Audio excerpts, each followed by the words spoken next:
The selection tree is pretty important for us because we can take a project, and like we said before, you can take a look at some of the submodels that actually make up that project. And again, it becomes, possibly useful to turn off, hide certain models or certain layers, you might have called them when you're dealing with CAD, but to turn off certain layers so that only, one certain item, in this case the HVAC system, is shown. I mean, that might become useful. What we also use selection trees for is when we get and we want to look at certain clashes.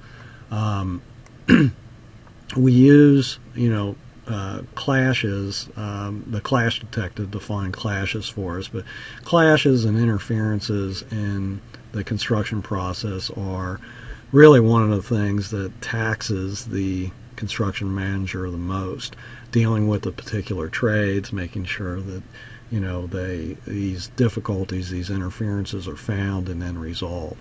The clash detective hopefully finds these clashes, these interferences, long before the trades actually get out into the field. But this is the way it basically works.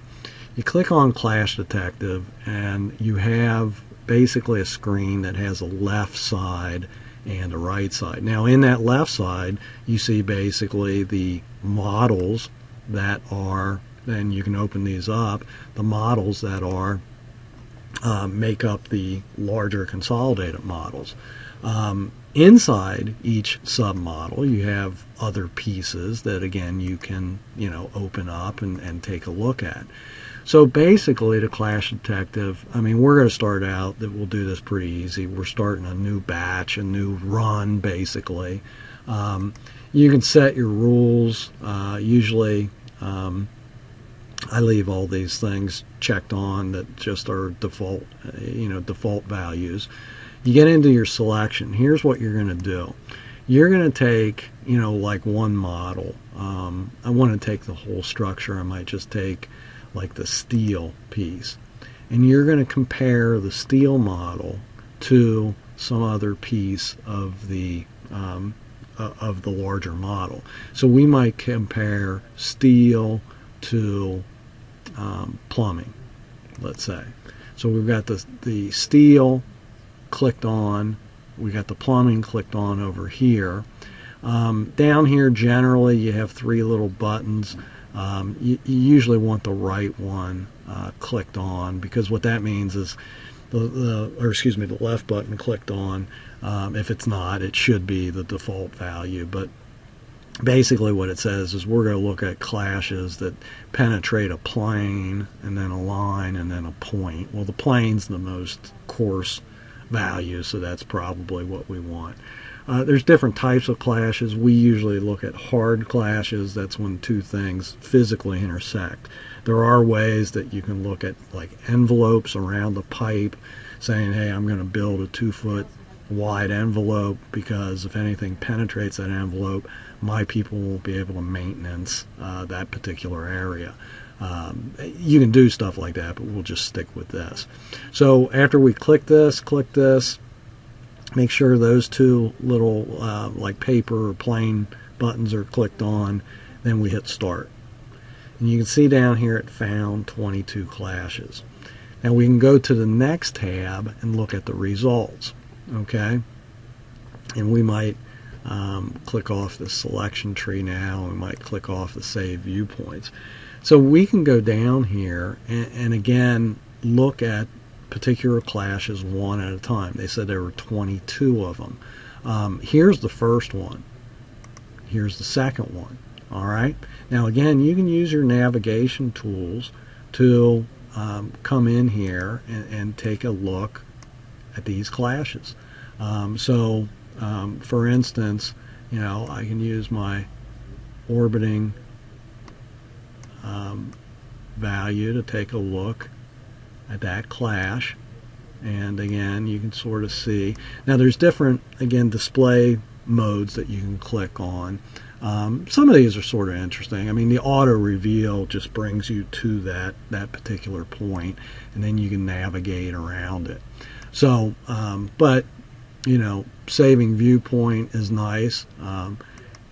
Animate transitions, it doesn't do. Here's some other stuff. Highlight all the penetrations of this particular one. I mean, that's sort of interesting because those are going to be a few more problems that we see.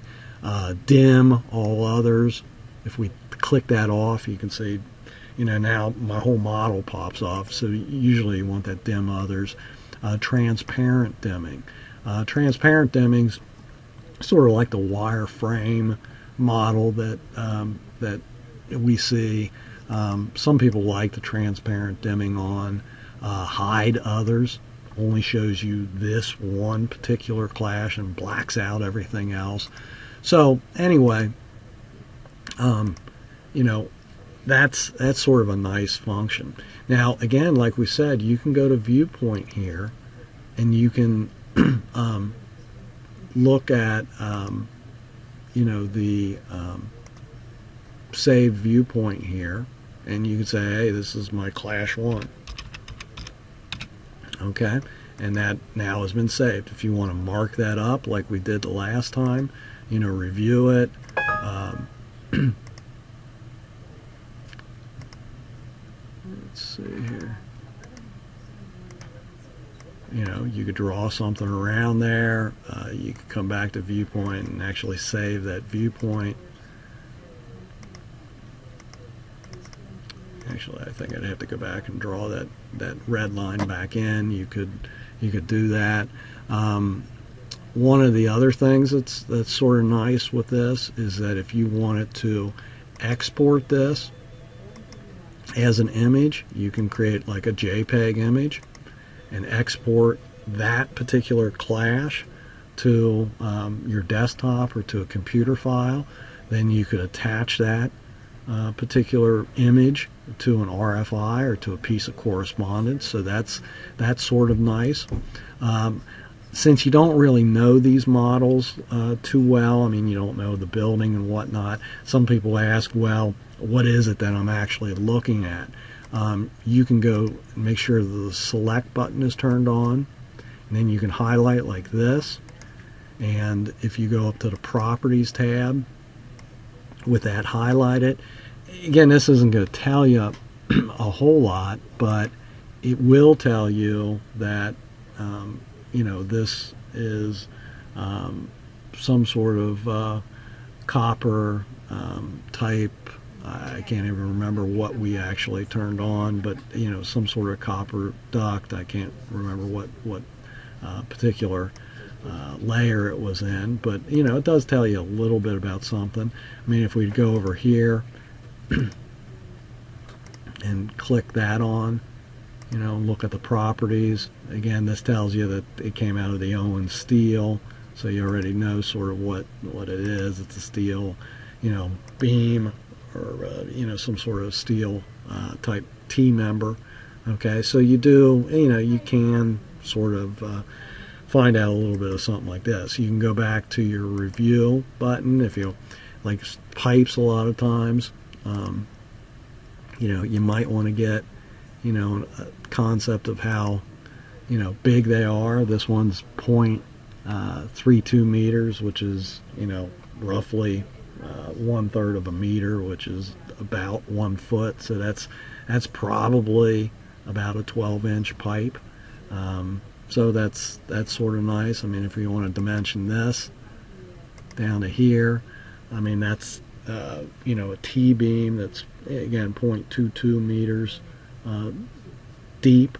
So 0.22 meters is probably about 8 or 9 inches in depth right there. So again, you sort of you can do that, and you sort of learn a few things. But again, you can find out what clash it is. You can navigate around here in the clash, take a look at it from different angles. As you get an angle you like, you can save it. Bottom view, and you can do various things like that.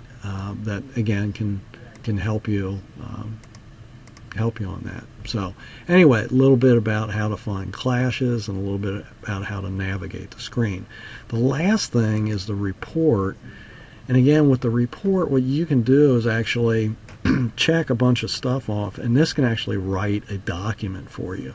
So you can click write a report. I usually stay in HTML format, but you can write a report. You can call it a clashes, in project level 1, or clashes between, steel and piping, or whatever it is. But you can actually write it to your desktop, and it comes up to a nice little file. Some of them, if you get 200 clashes, they're going to be quite long, so I wouldn't necessarily print them out. So, little bit about the Clash Detective.